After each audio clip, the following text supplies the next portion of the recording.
सिर चढ़ करके बोलते थे। कैसे माफिया सिर चढ़ करके बोलते थे? छोटी छोटी बात को ले दंगा होता था। आज देख रहे हो कि दंगा करने वाले भूल ही गए, दंगा भी कभी होता था। उल्टा लटका दिया जाता है उनको। दंगा करते हैं तो तुरंत पकड़ करके उल्टा लटका कर नीचे मिर्च का झोंका लगा दिया जाता है कि हमेशा के लिए भूल जाए। सरकारी नौकरियों में कोई भेदभाव नहीं, अब सरकारी नौकरियां निकलती हैं। हमारे सहारनपुर के नौजवान भी भारी संख्या में उसमें भर्ती होते हैं। पुलिस की भर्ती हो या शिक्षकों की भर्ती हो या कोई भी सरकारी भर्ती हो। नहीं तो पहले 2-3 जिलों के लोग ही भर दिए जाते थे, बाकी लोगों को ठेंगा दिखा दिया जाता था। हमने कहा नहीं चलेगा, 75 के 75 जनपदों की भर्ती होगी। और अगर कोई नौजवानों के भविष्य के साथ खिलवाड़ करेगा, उसके बाप दादों की भी प्रॉपर्टी को जब्त करके गरीबों में लौटाने का काम करेंगे। पहले माफिया सिर चढ़ करके बोलते थे। कैसे माफिया सिर चढ़ करके बोलते थे? छोटी छोटी बात को ले दंगा होता था। आज देख रहे हो कि दंगा करने वाले भूल ही गए, दंगा भी कभी होता था। उल्टा लटका दिया जाता है उनको। दंगा करते हैं तो तुरंत पकड़ करके उल्टा लटका कर नीचे मिर्च का झोंका लगा दिया जाता है कि हमेशा के लिए भूल जाए।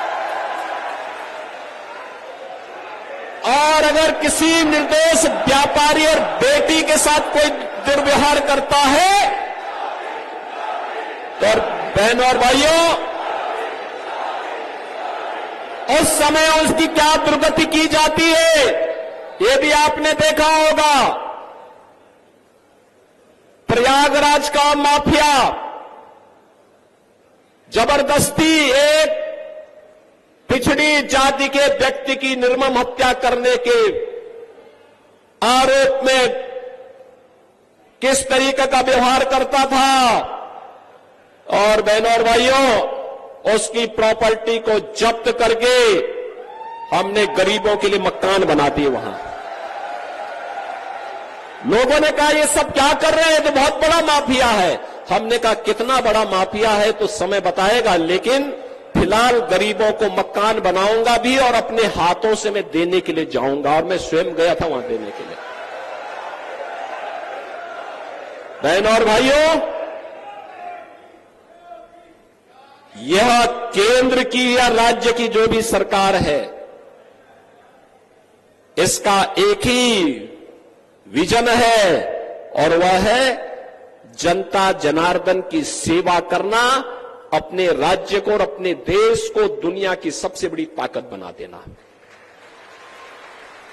क्योंकि इसी में आपका भविष्य भी उज्जवल है और आने वाली पीढ़ी का भविष्य भी उज्जवल है। और आपने पिछले 10 वर्ष में मोदी जी के नेतृत्व में बदलते हुए नए भारत को देखा है।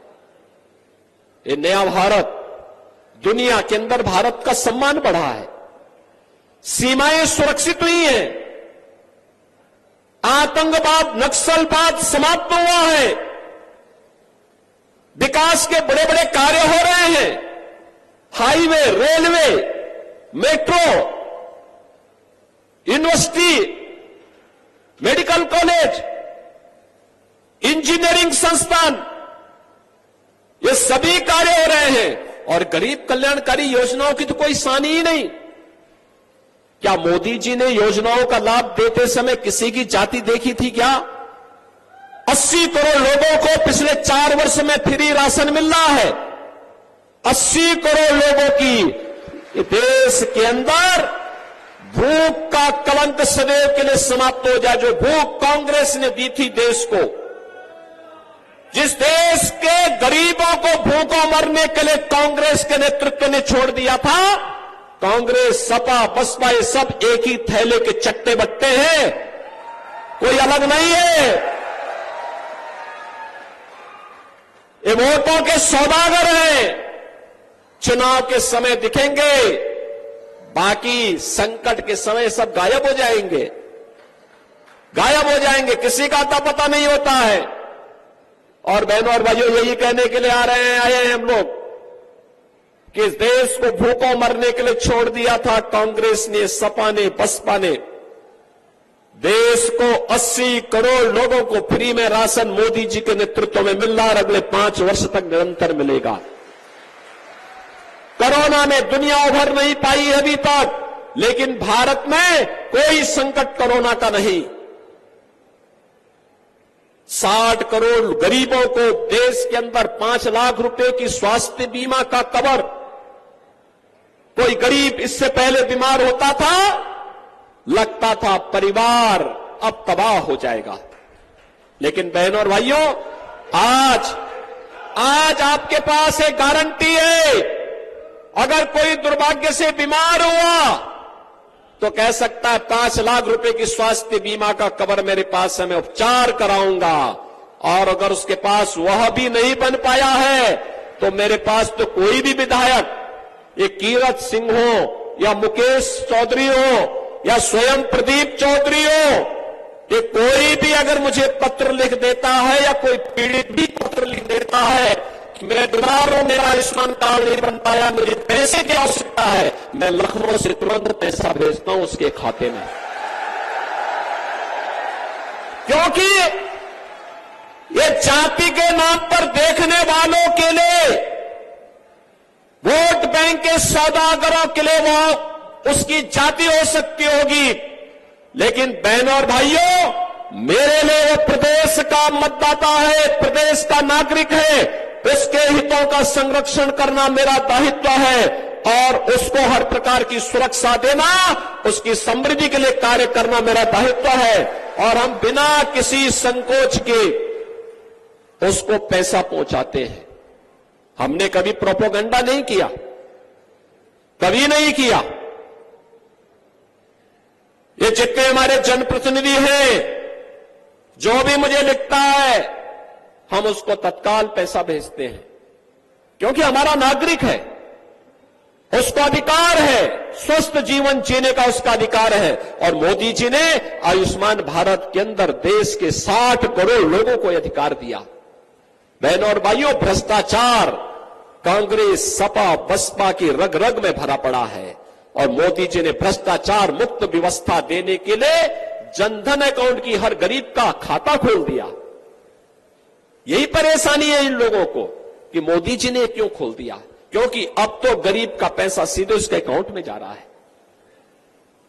इनको परेशानी है।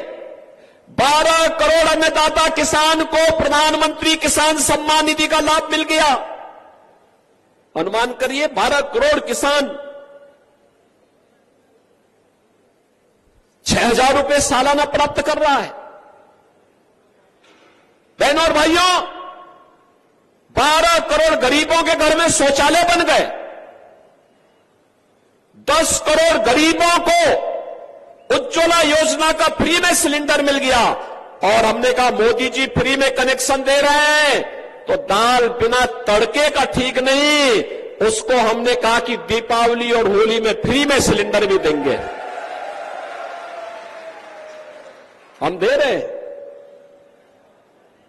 और तो और मोदी जी ने प्रधानमंत्री कृषि सिंचाई योजना बनाई। हमने कहा निजी नलकूप धारक किसानों को फ्री में हम बिजली उपलब्ध करवाएंगे। और बहनों और भाइयों, वह भी हमने करके दिखाया। 1500 करोड़ रुपए पिछले वर्ष मैंने दिया था और 2700 करोड़ रुपए इस बार के बजट में भी हमने दिया है। पीएम विश्वकर्मा योजना हो या 1 डिस्ट्रिक्ट 1 प्रोडक्ट की योजना, हर एक में व्यवस्था दी। बेटी के जन्म लेने से लेकर के बेटी के शादी ब्याह तक की योजना हमने दी है। बेटी जन्म लेगी, मुख्यमंत्री कन्या सुमंगला योजना, स्नातक तक की पढ़ाई की सुविधा दे रही है।